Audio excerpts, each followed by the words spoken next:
पाकिस्तान को मिली बांग्लादेश के हाथों शर्मनाक हार, जिससे फैन हुए बहुत ज़्यादा मायूस। बैटिंग, बॉलिंग, फील्डिंग, कैप्टनसी सब डिपार्टमेंट में पूरी तरह पाकिस्तान हुआ एक्सपोज। अब अगला टी20 कल खेला जाएगा। अब देखना यह है कि क्या पाकिस्तान के पास इतना पोटेंशियल है कि वो कमबैक करे, क्या पाकिस्तान के पास वो सलाहियत है, क्या प्लेइंग 11 में कोई मेजर चेंजिंग्स होने जा रही हैं। तो इन सब चीज़ों पर आज की हमारी डिस्कशन रहेगी। तो मैं वेलकम करता हूं आप सबको क्रिक चैट में।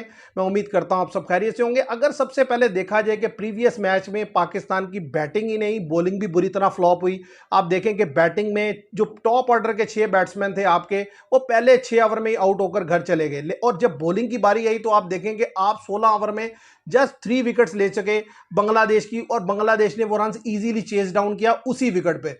एक फैक्टर जो मुझे समझ आता है कि पहले बैटिंग अगर कर ली जाए तो वो डिफिकल्ट होता है, सेकंड टाइम खेलना थोड़ा आसान लगा। अगर बांग्लादेश पहले बैटिंग करेगा तो क्या पाकिस्तान उन्हें आउट कर पाएगा, ये भी एक बहुत बड़ी बात है। उसकी वजह यह है कि आपके पास जो बॉलिंग अटैक आप लेकर गए हैं, ये ज्यादातर बॉलिंग अटैक आपका इनएक्सपीरियंस है। और सबसे बड़ी बात यह है कि जो आपकी प्लेइंग 11 खेल रही थी, इसमें मोहम्मद नवाज, फहीम अशरफ, इसी तरीके से जो और लड़के खेल रहे थे।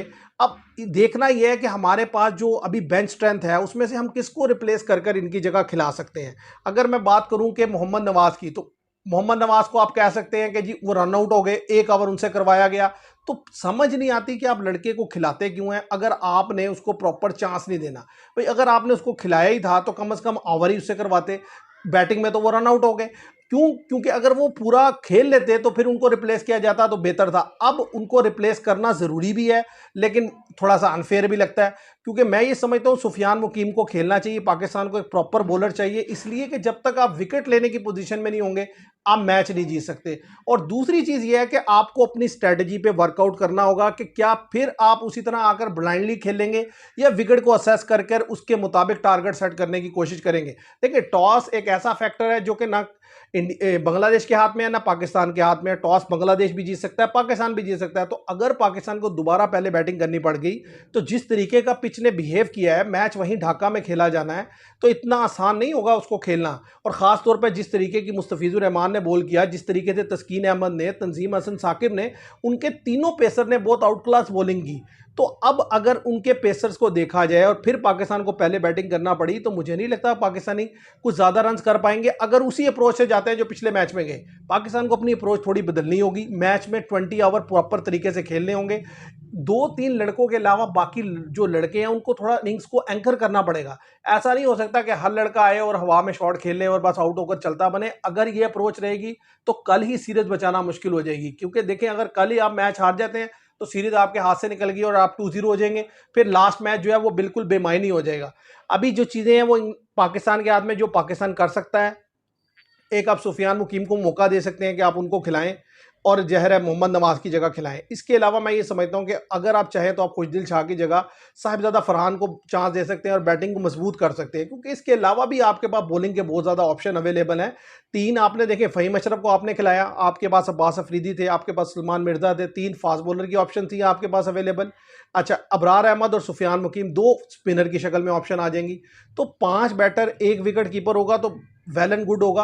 तो मैं ये समझता हूं कि टी20 में असल चीज है कि बैलेंस क्रिएट किया जाए, ना कि कोई बहुत ज्यादा ऑलराउंडर ही डाल लिए जाए। क्योंकि आप देखें पिछले मैच में, आप देखें आपके पास बहुत ज्यादा स्पिन ऑप्शन थी, लेकिन जहां पाकिस्तान लैग किया वो ये था कि आप स्पिन जो थे अपने, यानी कि ऑप्शंस आपके पास, उसको आप सही तरीके से यूटिलाइज ही नहीं कर सके। आपको यही नहीं समझ लगी कि आपने पावर प्ले में किससे बॉलिंग करानी है, पावर प्ले के बाद किससे बॉलिंग करवानी है। विकेट में फास्ट बॉलर के लिए अच्छी मदद थी, लेकिन आप अपने फास्ट बॉलर को, एक फास्ट बॉलर को एक तरफ से बॉल करवाते हैं, दूसरा फास्ट बॉलर 5वां या 6ठा ओवर करने के लिए आता है। तो सबसे पहले आपको खुद मेंटली तौर पर क्लियर होना पड़ेगा कि आपने क्या स्ट्रैटेजी से जाना है। और जितनी जल्दी आप पिच को असेस करेंगे, उसके अकॉर्डिंग स्ट्रैटेजी बनाएंगे, उतना ज्यादा प्रॉब्लम क्रिएट कर सकते हैं बांग्लादेश को। और आप देखें जिस तरीके से पाकिस्तान ने बांग्लादेश को यहां बीट किया 3-0 से, तो मैं नहीं समझता कि पाकिस्तान के अंदर एबिलिटी नहीं है या पाकिस्तान के अंदर ये काबिलियत नहीं है कि वो कमबैक कर सके। बिल्कुल काबिलियत है, बिल्कुल एबिलिटी है कमबैक करने के लिए। लेकिन बात वही है जो मैंने आपके साथ शेयर की कि जब तक आप इन एरियाज पे काम नहीं करेंगे, कि एक तो अगर आप पहले बैटिंग करते हैं तो आपने इस तरीके से बैटिंग करनी है कि आप 150 के राउंड अबाउट जा सकें। आपको पहले 6 ओवर का यूज करना है, लेकिन ऐसा यूज़ नहीं करना कि जिसमें आप 4-5 विकेट दे दें। मतलब 1-2 विकेट गंवाकर अगर आप 50 रन ऐड कर लेते हैं 6 ओवर में, तो उसके बाद आप आराम से खेलते-खेलते ईज़िली नेक्स्ट 14 ओवर में 100 रन ऐड करने की पोजीशन में होंगे। क्योंकि मैं जिस तरीके से देखा कि सेकंड टाइम उतना गेंद नहीं निकला, उतना मुश्किल नहीं हुआ खेलने के लिए, तो सेकंड टाइम अगर बांग्लादेश की फिर बारी आती है, तो मुझे लगता है कि 150 करने की भी वो पोजीशन में रहेंगे। ख़ासतौर पे उनका जो ईमान हुसैन लड़का खेला, जिस तरह तौहीद हैरिडे खेला, तो इन लड़कों के पास वो क्वालिटी है, वो शॉट सिलेक्शन अच्छी है उनकी, तो वो कर सकते हैं। लिहाजा हमने जो पार स्कोर है, मैं समझता हूँ 150 तो एटलीस्ट करना है। अगर हम टॉस जीत जाते हैं और बांग्लादेश को पहले बैटिंग देते हैं, तो मुझे लगता है कि हमें उन्हें आउट करना होगा 130 140 के अंदर अंदर, फिर जाकर आप उन्हें जो है मैच हरा सकेंगे। अदरवाइज अगर उन्होंने खेलते खेलते 140 150 तक कर दिया, तो फिर भी आपके लिए सेकंड टाइम चेस करना इतना इजी नहीं होगा, क्योंकि बांग्लादेश अपनी कंडीशन को बहुत अच्छे से समझता है। उसके बॉलर्स को पता है कि किन एरियाज में गेंद करनी है, और उनके बैटर्स को पता है कि किस तरीके से खेलना है। वो स्पिन के अगेंस्ट भी कंफर्टेबल दिखाई दिए, वो फास्ट के अगेंस्ट भी। और हमारी बॉलिंग में जो वाज़ेह तौर पर चीज़ नजर आई कि इनएक्सपीरियंस बॉलिंग थी। ये समझ ही नहीं आ रही थी कि बॉल करना किस लाइन और लेंथ पे है, जिसका भरपूर फायदा बांग्लादेश ने उठाया और इजीली चेस डाउन किया। और कल जो है वो बहुत बड़ा जो इम्तिहान है, वो मैं समझता हूँ सलमान अली आगा की कैप्टनसी और बैटिंग दोनों का होने वाला है। एक तो देखना होगा कि वो खुद किस तरीके से आके खेलते हैं, और वो टीम को कैसे खिलाते हैं, और वो बॉलिंग चेंजेस किस तरीके से करते हैं, और बैट्समैनों को कैसे यूज़ करते हैं, और प्लेइंग 11 में क्या सुफियान मुकीम को ऐड करते हैं या नहीं करते, और मोहम्मद नवाज़ के साथ ही जाते हैं। क्योंकि मैं ये समझता हूँ मोहम्मद नवाज़ को जब पहले भी टीम में शामिल थे, वो कभी कोई खातिर खा परफॉर्मेंस नहीं दे सके सिवाय 1-2 मैचेस के, इसीलिए उन्हें टीम से आउट किया गया था। तो अब अचानक उनका वापस आना समझ से बाहर है, उनका टीम में होना मेरी समझ में नहीं आता। इसी तरीके से फ़हीम अशरफ ने अगर खेलना है, तो आपने उनको प्रॉपर बॉल करवाना पड़ेगा, उनको मौका देना पड़ेगा कि वो आकर बैटिंग करें। ऐसा नहीं हो सकता कि आप उनसे ना बॉलिंग करवाएं ना बैटिंग करवाएं और फिर वो टीम में भी खेलते रहें। और खुशदिल शाह ने देखें 18 रन किए थे बॉलिंग में, उनसे कोई बॉलिंग नहीं करवाएगी। अब कहने को कह सकते हैं कि भाई उन्होंने दूसरे नंबर पे अब्बास अफरीदी ने 22 किए या उन्होंने 18। तो असल चीज़ ये है कि अगर आपने इन्हीं लड़कों के साथ जाना है, तो अपना गेम प्लान बदलना पड़ेगा। आपको तरीके से खेलकर 20 ओवर तक 140 रन 150 रन पहले खेल के बनाने पड़ेंगे, और अगर बांग्लादेश खेले तो उन्हें 120 तक रिस्ट्रिक्ट करना पड़ेगा।